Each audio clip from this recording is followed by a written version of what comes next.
Hoje o estudo espírita, ele é de perguntas e respostas. E quem irá contribuir com o estudo são os nossos amigos Túlio Campos e Luciano Coimbra. E peço também aos nossos queridos internautas que possam participar deixando suas dúvidas e perguntas aqui no comentário deste vídeo. Um bom estudo a todos. Uma boa noite a todos, uma boa noite aos presentes, aos nossos queridos amigos internautas. Uma satisfação enorme estar aqui novamente nesse estudo de perguntas e respostas para contribuir um pouco mais aí com a casa, né, com a espiritualidade. Agradecemos aí a participação dos internautas que sempre nos acompanham, sempre nos enviam perguntas. E agradeço também e cumprimento ao Túlio por dividir a mesa conosco hoje e também saúdo os presentes. Que o nosso Mestre Jesus possa nos iluminar na condução desses estudos de hoje. Túlio, fique à vontade. Ok, obrigado, Luciano. Obrigado aos internautas que estão nos assistindo e os presentes. Muito bem. Pergunta de Andréa Mello. A mediunidade pode também ser hereditária, já que a glândula pineal é um órgão físico? Muito bem. Pelos estudos das obras do Chico Xavier, principalmente de André Luiz, a gente percebe que a resposta é não. Porque as obras nos mostram que um médium, ele já tem um projeto espiritual antes de reencarnar. E já existe uma preparação, né, por parte do mundo espiritual, favorecendo essa mediunidade, favorecendo essa comunicação, né, desse médium, quando ele encarnado com o mundo espiritual. Vou dar um exemplo. Está no o livro Os Mensageiros, no capítulo A Queda de Otávio. A Queda de Otávio, esse capítulo fala de um homem que durante muitos anos errou e que teve a alegria de ser socorrido pelos seus amigos espirituais da colônia Nosso Lar. E fizeram um projeto para que ele pudesse reencarnar na Terra. E ele seria um grande médium. E ele ia ter uma preparação especial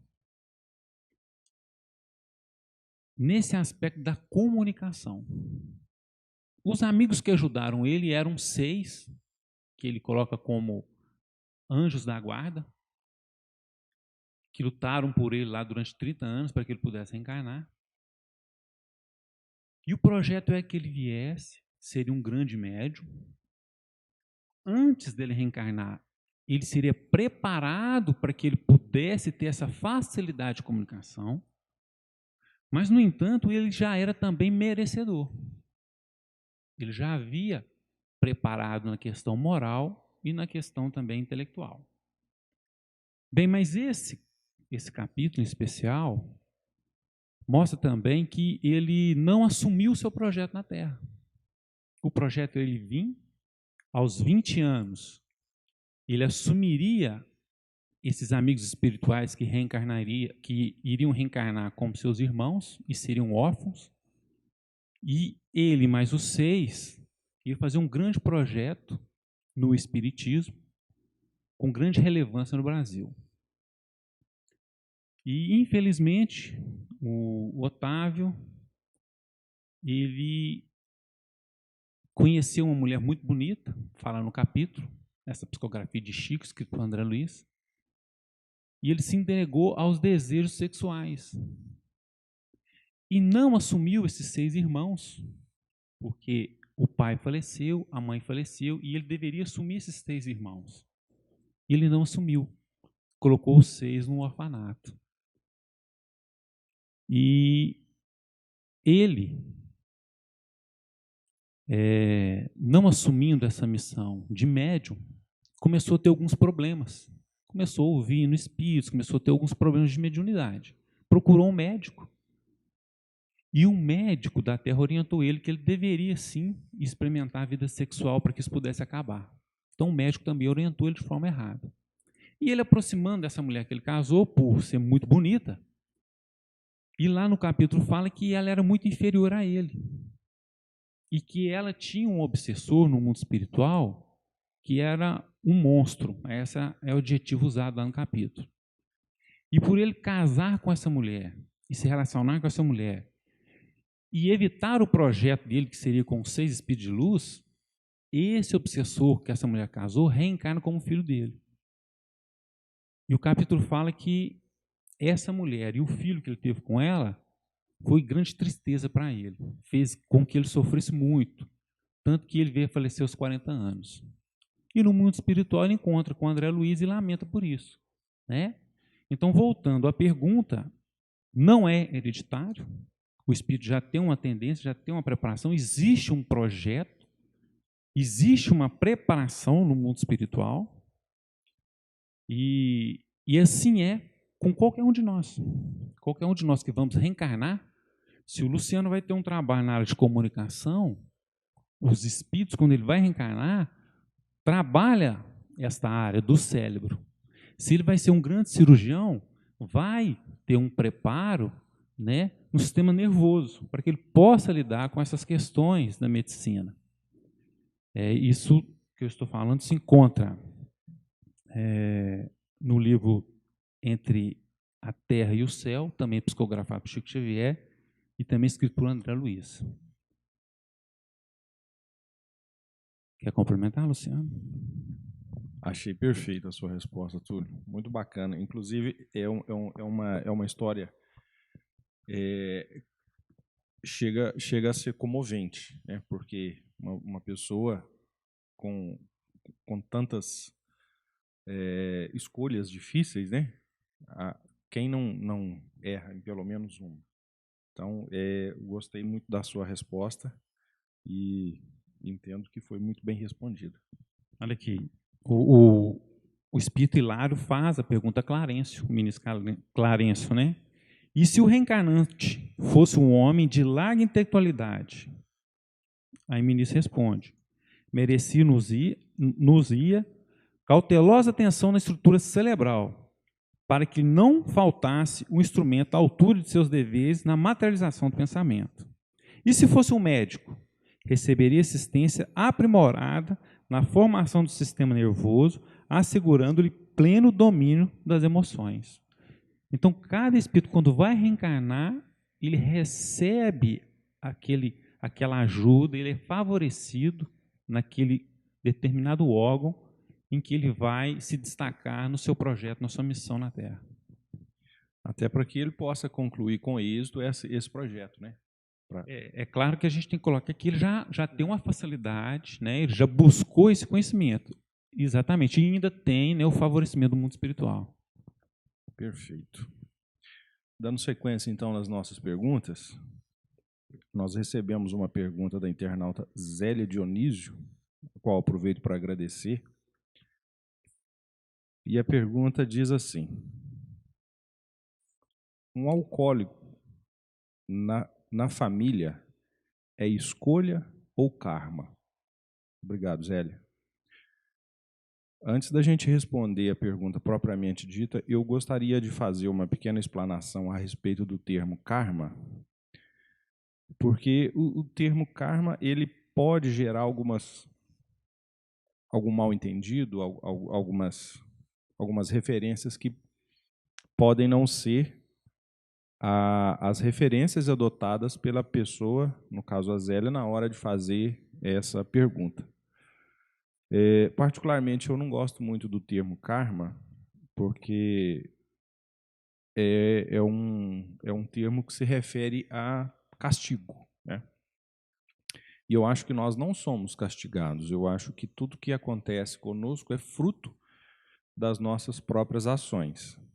É mais ou menos o significado da própria palavra karma para os hindus, que karma para os hindus significa o efeito das nossas ações nessa vida ou nas futuras. O que se difere, por exemplo, dos nossos irmãos budistas, onde a palavra karma refere-se às intenções. Uma boa intenção gera boas consequências. Uma má intenção gera más consequências. Partindo desse princípio que a gente percebe que a internauta usou na pergunta, onde ela diz que é uma escolha ou um karma, eu entendo que seria mais ou menos assim, é uma escolha ou um castigo. Pois bem, no Espiritismo não existe uma regra, né? uma receita onde todas as ações elas recebem consequências iguais. E não necessariamente tudo que acontece na vida da gente é um reflexo de uma coisa ruim. Existem coisas que são colocadas na nossa vida como reflexo de coisas boas. Vou dar um exemplo. Quando a gente tem uma pessoa com vícios na família, essa pessoa ela pode ter sido colocada na família porque a família encontra-se muito bem estruturada e consegue apoiá-la nessa sua jornada de recuperação. Pode ser um pedido do próprio alcoólatra. Vamos imaginar a seguinte situação.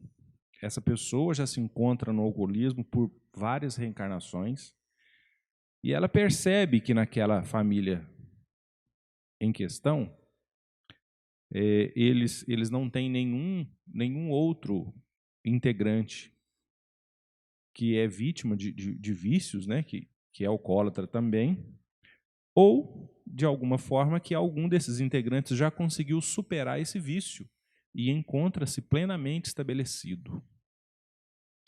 Esse irmão, então, que ainda está com o vício do alcoolismo, pede à espiritualidade para que ele seja inserido nessa família em busca de auxílio, de apoio, de direção. E a espiritualidade prontamente lhe atende, na maioria dos casos, porque o desejo é que todos consigam evoluir, todos consigam deixar para trás todas as mazelas, essas questões que podem paralisar ali temporariamente a evolução de cada um. Uma outra situação que pode acontecer é que a pessoa que recebe o alcoólatra em casa está sendo posto à prova. Até porque nós estamos num período de provas e expiações. Como que funciona nessa situação? Imagine que você ou uma outra pessoa da sua família foi alcoólatra em alguma encarnação anterior e vem gradativamente se livrando desse vício. Nessa encarnação, você ou a pessoa da sua família não tem mais esse vício.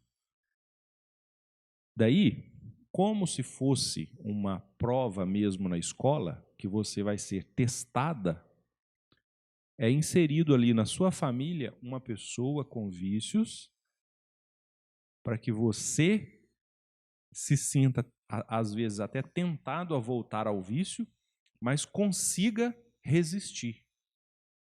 Resistindo à volta ao vício, você concluiu a sua prova com êxito. Então, não necessariamente ter um alcoólatra na família, eu chamaria de karma. Eu poderia até ir um pouco além e falar que ter um alcoólatra na família pode ser trabalhoso, mas eu enxergo como uma bênção. Porque ali, naquela família, ele encontrou referências para conseguir sair daquela situação. Ou, no mesmo contexto, podem acontecer os dois exemplos que eu citei. Pode ser uma pessoa que está em prova e pode ser que ele foi inserido naquela família exatamente buscando a superação que um outro membro da própria família já conseguiu. E dessa forma, com a ajuda de todos, né, com a união de todos e com o apoio de todos, ele também vai se fortalecer e vai sair desse vício. Então, a gente sabe que é complicado conviver com pessoas com vício. E quando a gente fala de alcoolismo, é uma situação um pouco mais grave, porque não que os outros vícios não sejam, mas o alcoolismo ele é, de um certo ponto de vista, liberado pela sociedade, vamos dizer assim, porque é uma droga lícita. Então, diferente de outros vícios, que a pessoa tem que fazer muito esforço para conseguir essa droga, o álcool não. O álcool ele pode começar, inclusive, a conviver com ele desde criança, que seja nas festinhas, que seja nas comemorações, que seja na própria sociedade. É muito comum a gente ver as pessoas falando que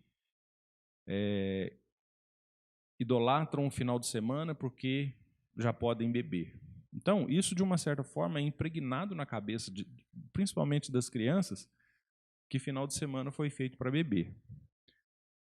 E, assim, é uma batalha difícil, não é fácil, e a pessoa tem que ter muita força de vontade para conseguir sair. E, claro, a gente recebe muito apoio da espiritualidade para ter força para isso. Tanto a pessoa que conseguiu superar, a pessoa que está pedindo ajuda e a família que está ali disposta a apoiá-lo. E a gente ora todos os dias para que essas pessoas consigam sair dessa situação e possam caminhar rumo à sua evolução. Eu espero ter sido claro, grande Túlio. Se tiver algum complemento, fique à vontade. Muito bem. Uma pergunta de André Melo, internauta. Li que temos vários corpos astrais. Gostaria de saber se, à medida que evoluímos, esses corpos vão morrendo até nos tornarmos um Cristo, ou somos somente espírito e perispírito? Muito bem. Nós somos criados espíritos, né? Simples e ignorantes, todos nós. E necessitamos de alguns instrumentos para que possamos viver, experimentar, crescer e evoluir. Um desses instrumentos é o corpo material que utilizamos aqui na Terra, por exemplo. Um outro corpo é o perispírito, que utilizamos, né, numa parte espiritual mais próxima da Terra. E segundo as obras do Chico Xavier, principalmente as de André Luiz, a gente percebe que esse perispírito ele vai se tornando cada vez mais sutil, mais espiritualizado, mais suave, de acordo com a evolução do espírito, de acordo com o lugar que ele está habitando. Porque mesmo no mundo espiritual, existe inúmeras dimensões, né? Quanto mais próxima da Terra, mais grosso vai ser esse perispírito. Inclusive no livro Obreiros da Vida Eterna, eles entram em um templo de oração antes de iniciar uma missão no mundo espiritual, e eles desejam ter uma orientação de um espírito superior. E esse espírito superior chama Asclepto. E para que esse espírito superior possa se fazer presente, possa se projetar a sua imagem, a sua fala, o seu conhecimento, nesse tempo não se pode entrar nenhum espírito que esteja mal intencionado. Existem máquinas na porta desse templo que impede que as pessoas que não estejam bem harmonizadas né, impedindo que essas pessoas que não estejam imunizadas entrar. Lá dentro, André Luiz e sua equipe, que estava se preparando para uma missão no mundo inferior de resgate, eles começam a orar e a imaginar num telão, projetando nesse telão, uma figura da natureza. Um lago, uma árvore, muita flor, uma grama. E eles iam orando, preparando aquele ambiente, preparando aquele quadro para que Asclepio, um espírito superior, se pudesse fazer presente naquele telão. Ele simplesmente não poderia se fazer presente ali porque André Luiz e os seus orientadores não poderiam enxergar, porque o seu perispírito era mais sutil, era mais espiritualizado. E ali eles oraram durante muito tempo e o superior olhava a imagem no telão e falava: ainda não está bom, precisa se harmonizar mais, precisa orar mais. E ali eles iam projetando a natureza cada vez mais bonita com os seus pensamentos. Quando já estava um ambiente bem favorável, Asclepio se projeta naquele quadro, naquele telão. E ali ele dá uma palestra, está no livro Obreiros da Vida Eterna. E é permitido fazer algumas perguntas também. E o interessante é que todas as perguntas ele responde com o Evangelho. Ele abre um pergaminho e tira ali um capítulo, um versículo do Evangelho, né, demonstrando que mesmo nos mundos mais espiritualizados, o Evangelho está em primeiro lugar. O Evangelho está em primeiro lugar. E toda a resposta que ele dava era um trecho do Evangelho. Então, o que eu quero dizer? Que até onde eu sei, até onde se estuda, não se existe esses corpos astrais, a não ser que esse corpo astral é um outro nome que se dá a perispírito. Então, somos espíritos que utilizamos de corpos mais densos aqui na Terra, menos densos no mundo espiritual. E é claro, né, para chegarmos a nível de um Cristo, né, os espíritos, nesse próprio capítulo, né, o André Luiz pergunta assim: esse Asclepio representa a maior hierarquia dos espíritos? É o maior nível de evolução? E o orientador dele fala que de forma alguma, que Asclepio ainda pertencia às esferas da Terra e que estava lutando e estudando muito para pertencer a Júpiter. E os espíritos de Júpiter estavam lutando para que pudessem pertencer aos espíritos de luz que frequentam a estrela Sol. Então, para você frequentar a estrela Sol, evidentemente que não se pode ter matéria alguma, porque não suportaria o calor. E os espíritos que estão na estrela Sol queriam, por sua vez, evoluir e participar da constelação de Hércules. Então, imaginemos um Cristo, né? A distância que está de nós. Alcione, no livro Renúncia, teve que se preparar durante anos e anos para que pudesse habitar um corpo físico novamente na Terra. Imagina o Cristo. De tanta sutileza que já era o espírito dela, né, ela já não tinha mais a forma humana. Então, é um caminho muito longo ainda. Então, até onde eu sei, até onde eu estudei, né, é espírito e o corpo, e o perispírito, né? Tem alguma coisa a completar, Luciano? Perfeito, Túlio. Não, satisfeitíssimo com a sua resposta também. Dando sequência nas nossas perguntas, uma outra pergunta também enviada pela internet. Quantas vezes podemos reencarnar? 2, 3, 5 ou mais vezes? Pois bem.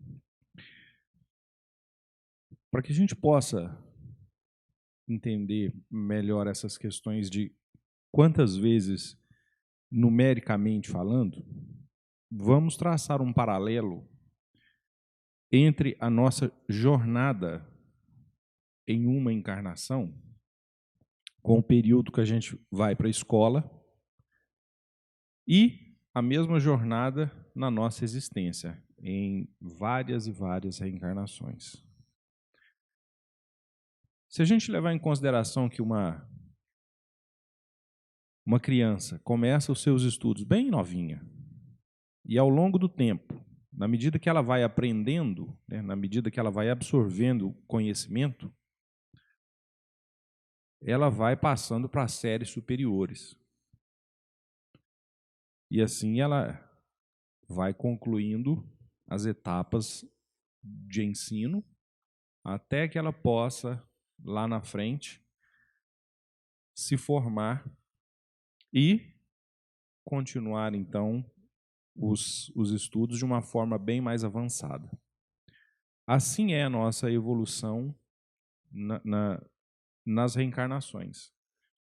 Na medida que a gente vai evoluindo e que a gente vai passando as etapas, a gente consegue alcançar séries superiores. Algumas pessoas, sejam por vontade própria, seja pela sua própria moral, pela sua própria índole, elas têm um pouco de dificuldade de romper essas séries. E a pessoa não evolui se ela não quiser. Mesmo que a própria natureza, as próprias leis divinas, sejam propícias para que mesmo a pessoa que não queira evoluir seja conduzida em caminho à evolução. Mas pelo livre-arbítrio, se ela não quiser, ela não caminha, ela não prospera.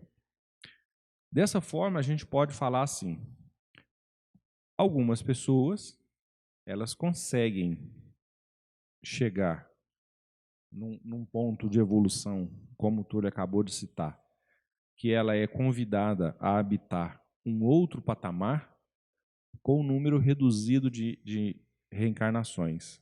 Mas quando a gente fala em número reduzido de encarnações, são centenas e centenas. Não são poucas unidades aqui, como referido na pergunta. Eu até acredito que o objetivo da pergunta é quantificar o limite. E nós não temos um limite. Cada vez que for necessário uma reencarnação, essa oportunidade ela nos será concedida. Tanto que existem relatos de espíritos que são milenares, né? E que ainda, por uma questão até para nos ajudar, nos auxiliar, eles voltam, eles reencarnam no nosso meio, para que eles possam, através dos seus exemplos, né, das suas práticas, fazer com que outros espíritos que até então não tinham se atentado para aquela forma de conduzir a vida, para aquela forma de enxergar até os outros irmãos, que elas possam aprender com exemplos de quem já está lá em cima. Lembrando que, no paralelo que a gente está fazendo com a escola, também funciona assim. A gente não aprende, não é com pessoas que já se formaram, com pessoas que já são gabaritadas a estar ali naquele posto de professor. Então, quanto mais próximo de pessoas, mais evoluídas estivermos, maior é a nossa chance de também evoluir. E assim, eu acho que não é nem interessante a gente ficar preocupado em quantas vezes eu posso reencarnar, porque a espiritualidade, na sua bondade infinita, ela vai nos proporcionar quantas vezes forem necessárias até que alcancemos a nossa evolução, para que possamos habitar um patamar superior. Muito bem. Outra pergunta da nossa amiga Roseli Fava, tem nos ajudado muito, tem contribuído muito com as perguntas. A pergunta dela é: todos os desencarnantes são ajudados? Se são todos criaturas criadas por Deus, por que alguns são deixados ao léu? Muito bem. Eu quero tirar aqui como exemplo o livro Nosso Lar e o nosso irmão André Luiz. André Luiz era um médico que desencarna com a gravidade de ser um suicida indireto, porque fez mau uso da alimentação, mau uso do álcool, adquiriu a sífilis, que adoeceu o seu corpo, e possuiu, né, uma doença no estômago e acabou falecendo por isso. E durante anos, se eu não me engano, 5 anos, ficou na região umbralina, sofrendo ali as mais terríveis dores, sozinho, no escuro, com sede, com fome, com medo e, às vezes, atormentado por espíritos monstruosos. E André Luiz não sabia, mas durante muitas vezes a sua própria mãe, que já estava no mundo espiritual, tentava ir atrás dele, orientá-lo e resgatá-lo para as colônias, para os hospitais. Mas ele não percebia a presença da mãe. Ele não conseguia enxergar os espíritos de luz que estavam sempre ali, dispostos a ajudá-lo. Por quê? André Luiz, pelo que a gente percebe no capítulo, ele era um homem pouco apegado às questões espirituais, com pouca afinidade religiosa, quaisquer que sejam. E foi o homem que viveu, né, mais para a vida material do que para a vida religiosa, para a vida espiritual. Mas o capítulo, quando a gente lê ele, a gente consegue perceber que depois de muito sofrimento, de muita dor, de muitos dias de dúvida, André Luiz resolve fazer uma oração. Ele dirige o seu pensamento a Deus. Mas não foi qualquer oração. Não foi uma prece decorada.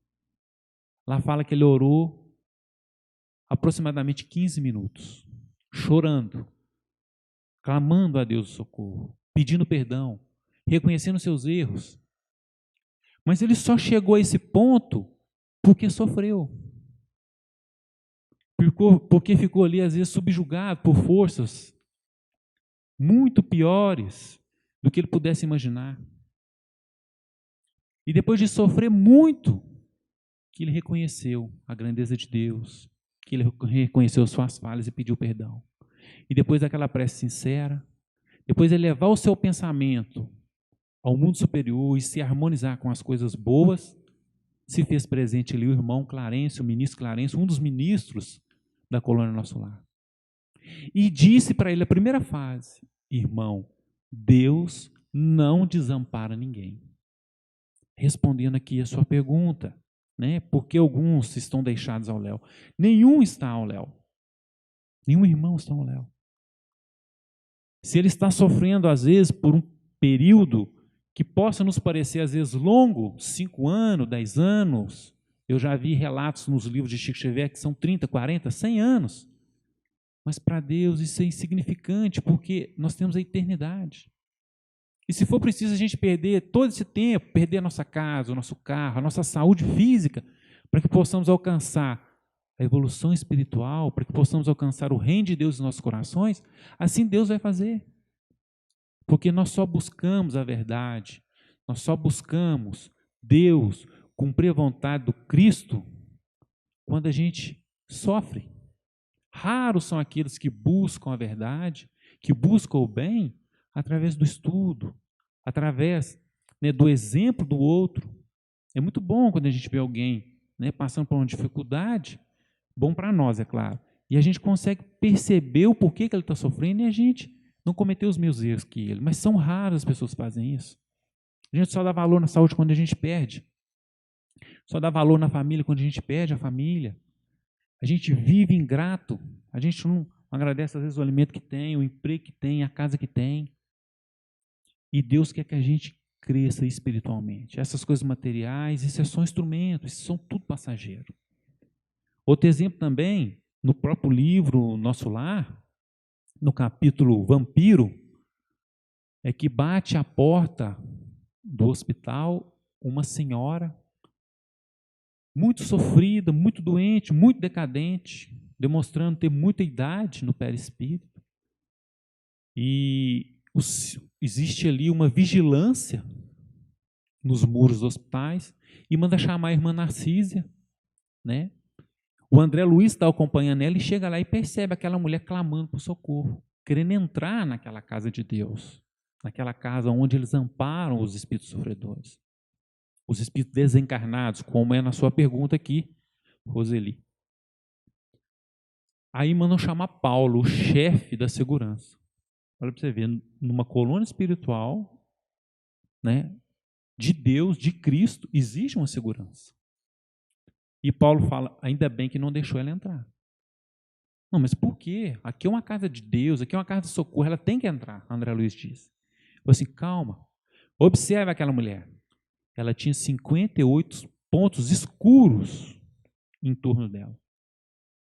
E ele explica que aquela mulher, quando reencarnada, era uma profissional da ginecologia. E que ela fez 58 abortos. E que ela matou, assassinou 58 criancinhas. E Paulo conseguia ver todas aquelas formas que ela matou. Alguns asfixiados, outros esmagados. Mas ele não deixou ela entrar, não foi por isso. Porque ele sabia que ela não queria entrar, não era para receber o socorro. Ela não queria entrar, não era para melhorar. Ela queria entrar, era para atrapalhar, para trazer confusão, para trazer desorganização naquele hospital. E assim ele fez, ele começou a interrogar ela, fazer perguntas para ela. Não demorou muito, ela começou a mostrar sua verdadeira face. Começou a xingar, começou a falar vários palavrões e saiu dali reclamando, não queria ajuda. Aquela mulher, se a gente fizer uma análise rápida e superficial, vai achar que ela foi abandonada, mas ela não foi. O dia que ela realmente desejar de coração ser socorrida, desejar de coração melhorar, se arrepender dos seus erros, não vai faltar socorro para aquela mulher. Não vai faltar socorro. Então, o sofrimento, e aparentemente esta questão que alguns espíritos parecem estar abandonados ao léu, aquilo é um remédio, como uma injeção. Pegava minha filha, eu levava ela para tomar uma injeção, aí meu coração doía de ver ela chorar e ela tomar aquela agulhada. Mas aquilo é preciso, né? Então, muitos, às vezes, somos no mundo espiritual, crianças precisando de agulha, né? De um remédio. Quer completar alguma coisa, Luciano? Perfeito, Túlio. Muito boa explicação. Nós temos aqui uma outra pergunta enviada pela internauta Bruna Correia. Agradeço, Bruna, pela colaboração. E a pergunta diz assim: em caso de acidente com carros, motos ou outros, existe morte prematura? Por exemplo, em um acidente envolvendo um ônibus com diversos passageiros, morrem várias pessoas. É possível que algumas delas tenham morrido antes da hora, por infortúnio? Essa pergunta a gente não conhece mesmo teor, mas com o mesmo sentido, a gente recebe várias vezes e a gente entende que, para a maioria das pessoas que perdem um ente querido, não sei se é o caso seu, Bruno, mas a gente fica um pouco inconformado. É meio que assim, por que ele foi tão novo, né? Por que ele foi logo agora? Mas a gente precisa expandir um pouco a nossa visão e enxergar que nós somos uma família universal e que a pessoa que desencarnou nesse acidente, ela tinha entes queridos aqui, mas ela também tem entes queridos de lá. E sempre que a pessoa chega no mundo espiritual, ela é recebida por vários outros espíritos. E não muito raro, por pessoas muito próximas em vidas anteriores. A gente tem relatos aqui que pessoas são recebidas por avós, por tios, por irmãos que já haviam desencarnado anteriormente. E mesmo sabendo que é uma dor assim quase insuportável a perda de um ente querido, principalmente nesses casos de acidentes que geralmente são mais cruéis com o corpo físico, a gente fica às vezes até questionando por que aquilo foi acontecer com aquela pessoa. Mas não, assim como o Túlio acabou de dizer, não existe nenhuma pessoa que é deixada ao léu, que é abandonada. E se a pessoa desencarnou é porque estava no momento da pessoa desencarnar. Assim como também se a gente inverter o olhar e tentar entender por que tantas pessoas morreram e poucas sobreviveram, o que aquelas poucas tinham que as outras não? Ainda não era chegado o momento daquelas pessoas desencarnarem. Então, por mais que seja estranho, né, a gente falar que a pessoa desencarnou porque era a hora, mas é mais ou menos por aí. A espiritualidade encontra uma forma de fazer com que essa pessoa passe da vida encarnada para a vida espiritual e nenhuma das vezes, para nós, é uma forma muito agradável, muito aceitável, embora algumas pessoas relatem que têm o desejo de desencarnar durante o sono, porque algumas temem a dor, outras temem o sofrimento. Fato é que nós temos um plano terrestre e, tirando os casos onde a pessoa comete o grave erro do suicídio, nos é dado toda a oportunidade de cumprir esse plano durante a nossa encarnação. E fato é que é chegado o momento que a gente retorna para a nossa verdadeira casa, que é o mundo espiritual. No caso das vítimas de acidente, é porque chegou o momento delas retornarem, né? E, como a gente havia dito no início, elas deixaram uma parte da família aqui, mas elas retornaram para a grande família que já estavam do lado de lá e, com certeza, aguardando ansiosamente a sua volta. Perfeito, Túlio?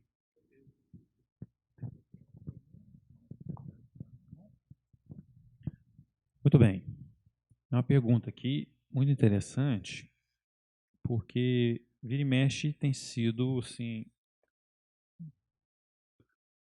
objeto de debate, de polêmica, e é bom as pessoas compreenderem para que possa se dar, né, o verdadeiro respeito à questão. Qual a explicação do Espiritismo em relação ao homossexualismo? A resposta a gente vai encontrar no livro psicografado por Chico Xavier, chama Vida e Sexo, escrito por Emmanuel, e tem um capítulo aqui que é homossexualidade. É um capítulo pequeno, super interessante, e Emmanuel ele é bem assim, bem objetivo na resposta. Antes de mais nada, ele vem dizer que não se prova anomalia através dos sinais morfológicos. Ah, é normal, é anormal. Ele falou que a anomalia se prova se a pessoa é realmente mal, a ponto de prejudicar as outras pessoas. E se é normal, a ponto de ser bom para as outras pessoas. Então, Emmanuel já vem dizer aqui que a questão homossexual não tem nada de grave, não é uma aberração, não é nada que se deva preocupar e que merece respeito. E ele vem dizer o porquê que acontece isso.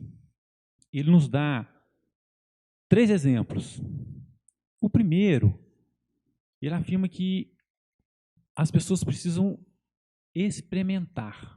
São as experiências que fazem com que cresçamos na questão intelectual e moral. E nada melhor do que crescer e ter experiência que vivenciar tanto como homem ou como mulher. Então ele vem dizendo aqui que, por exemplo, eu, durante muitos anos, durante muitas reencarnações, tive a experiência como homem.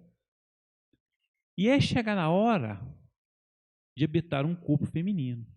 Essa primeira reencarnação, eu vou ter algumas dificuldades de me identificar com o corpo, porque eu já estava muito ligado, habituado, acostumado com o corpo masculino.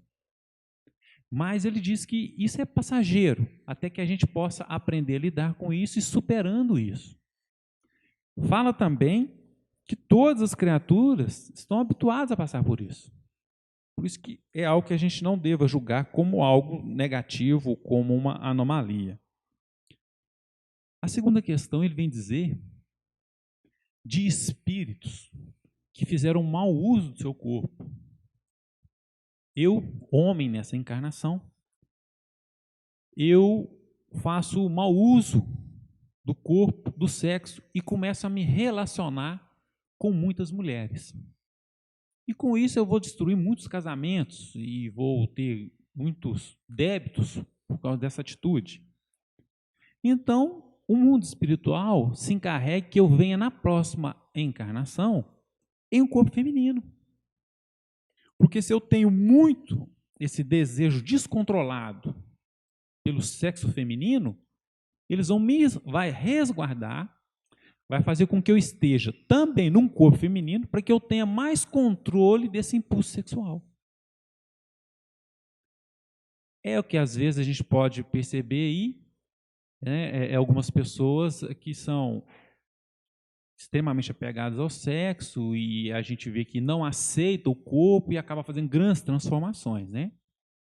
E o terceiro caso, o terceiro exemplo que Emmanuel conta, é que existem alguns espíritos de luz, de grande evolução, que vão reencarnar com uma grande missão na Terra, com uma grande responsabilidade, e pedem para vir em um corpo oposto àquele que ele já domina, para que ele não ceda a nenhuma sugestão sexual.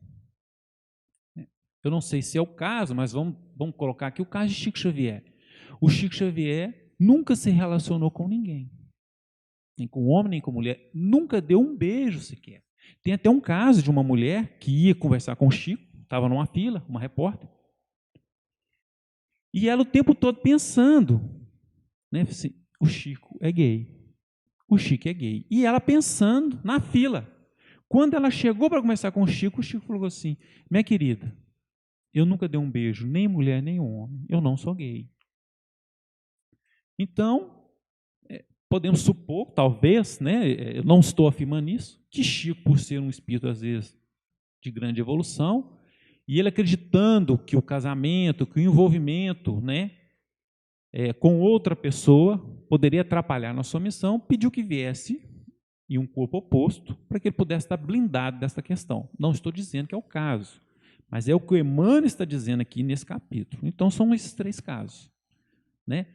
É claro que eu estou dizendo aqui de uma forma assim, bem superficial, né? Merece pegar o livro e dar uma lida, e tem aqui observações maravilhosas nesse contexto. Completar alguma coisa, amigo? Perfeito, grande Túlio. Eu gostaria só de lembrar alguns fatos, porque essa pergunta, se a gente for respondê-la ao ponto que ela merece, se transformaria até numa palestra, né? Porque é muito assunto. E assim, você conseguiu de uma forma muito brilhante condensar essas respostas nesses três exemplos. E o que eu gostaria de complementar é o seguinte: nos é dado um presente maravilhoso quando nós encarnamos, que é o esquecimento das vidas anteriores. E como você bem disse, nós, em alguns casos, por diversas vezes consecutivas, nós encarnamos em um determinado corpo. Hoje, nós estamos, eu e você, num corpo masculino, mas eu não sei qual será o meu próximo e eu não sei qual foi o meu anterior. E assim também como o exemplo do Chico, existem pessoas que guardam muitos resquícios, né, de vidas passadas, onde tanto pode ter sido no corpo masculino quanto no corpo feminino. E numa encarnação próxima, que seja por vontade própria, pedido próprio do espírito, ou até por uma questão de evolução, ela acabou se reencarnando num corpo diferente do que ela estava habituada, ela traz consigo, não lembranças, mas ela traz consigo resquícios de comportamentos. Tanto que existe um ditado, né, uma fala na doutrina, que é assim: se você quer saber realmente como é, avalie as suas tendências, né? Avalie os seus pensamentos. É claro que é confuso para a gente tentar entender uma pessoa que se encontra hoje como homossexual, avaliar que ela é uma pessoa que é homossexual porque ela encarnou diversas vezes num corpo diferente do que ela está atualmente. Mas assim, fato é que são coisas que são previstas pelas leis divinas, não são, eu não sei se a gente poderia falar o termo aberrações, porque tem muita gente que condena, né, os homossexuais. E assim, quem pode garantir que numa próxima não seremos nós? Por algum motivo, por algum aprendizado, por alguma questão evolutiva, né? E quantas pessoas que a gente vê que condenam os homossexuais e acabam tendo homossexuais na família? A questão é, quem somos nós para julgar as outras pessoas, né? Que procuremos nos evoluir sem prejudicar os nossos irmãos que nesse momento se encontram num estágio homossexual. É isso tudo. Eu fiz uma pesquisa aqui, porque eu não estava sabendo o nome, né? Quando o Emmanuel vem colocando assim, ó, o que decide o que é normal ou anormal, não tem nada a ver com a questão sexual. É o quanto somos bons ou quanto somos ruins. Aí aqui tem a história, né, de Alan Turing, não sei se a pronúncia é essa, foi o homem que inventou o computador. E a sua invenção salvou milhões de vidas na Segunda Guerra Mundial. E ele era gay. Inclusive, a Inglaterra castigou ele com castração química. Mas depois, né, depois de muitos anos, a rainha pediu perdão. E a história desse homem virou cinema. É o filme O Jogo da Imitação. Então, assim, é um homem super estudado, um cientista, um homem de um coração enorme, um espírito de grande evolução, que salva milhões de vidas. E foi julgado, condenado, simplesmente porque apresentou, às vezes, né, traços diferentes do corpo que habitava, da sexualidade, né, que aparentemente aparentava ter. Então, é um grande exemplo, é um grande filme, é bom a gente assistir para a gente estar, né, contextualizando isso melhor. Perfeito, Túlio. Nosso tempo esgotou, nós chegamos ao fim aqui do nosso estudo. Gostaria de agradecer muito aos internautas pelas perguntas, pedir para que, caso tenham ficado dúvidas, postem nos comentários, que vai ser um prazer para a gente respondê-los ou tentar de uma forma mais clara responder às dúvidas que ficaram numa próxima oportunidade. Agradeço à casa também pela oportunidade de estar aqui. E Túlio, muito obrigado pela presença aqui na mesa. Que possamos voltar aos nossos lares com muita saúde e sob a proteção do Pai Divino, como sempre. Muito obrigado a todos. Boa noite.